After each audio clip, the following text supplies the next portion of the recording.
L'Europe en 3 minutes, le podcast. Toute l'Europe vous propose de mieux saisir les enjeux et le fonctionnement de l'Union européenne en 3 minutes. Une série audio courte et sans jargon. Bonjour, je suis Valentin Ledroit et aujourd'hui nous allons évoquer un sujet qui va nous tenir en haleine pendant les 6 premiers mois de l'année, la PFUE, autrement dit la présidence française du Conseil de l'Union européenne.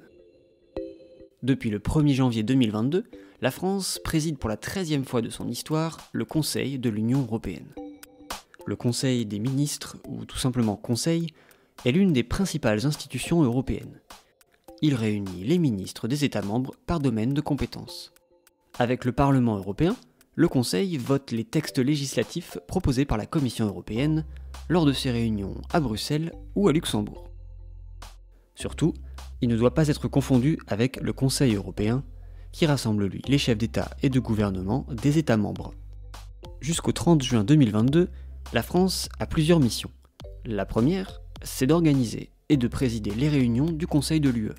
Chaque ministre français assure donc cette fonction au sein de la formation dont il est membre. Le Conseil Agriculture pour le ministre de l'Agriculture ou le Conseil Environnement pour la ministre de l'Environnement. Avec une exception cependant, la formation Affaires étrangères, présidée par le haut représentant aux Affaires étrangères, actuellement l'Espagnol Josep Borrell. La deuxième mission de la France, c'est de parvenir à trouver des compromis au sein du Conseil, entre les 27 États membres, puis avec le Parlement européen, afin de faire avancer l'adoption des textes législatifs. Mais c'est aussi l'occasion pour la France d'inscrire ses priorités à l'agenda européen. Ainsi, de nombreuses réunions de travail sont organisées sur le territoire français pendant ces 6 mois. Ministres, experts, fonctionnaires des États membres et commissaires européens vont notamment débattre de 3 grandes priorités françaises, le projet de directive sur les salaires minimums, la taxe carbone aux frontières de l'UE et la régulation des géants du numérique. Sans mettre toutefois de côté les sujets environnement, éducation ou encore défense. Mais la France n'est pas seule.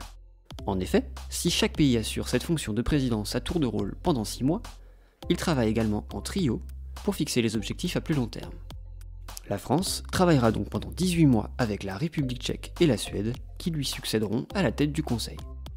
Enfin, cette présidence française du Conseil de l'Union européenne est aussi marquée par un événement national, l'élection présidentielle au mois d'avril.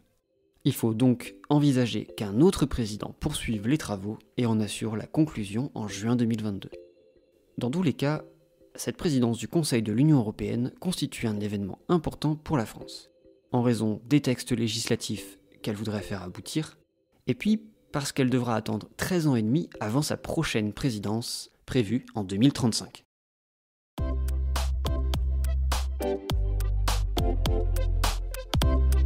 Retrouvez l'Europe en 3 minutes, le podcast, sur www.touteleurope.eu et sur votre plateforme d'écoute préférée. Partagez-le, commentez-le et à très vite pour un prochain épisode. L'Europe en 3 minutes, le podcast.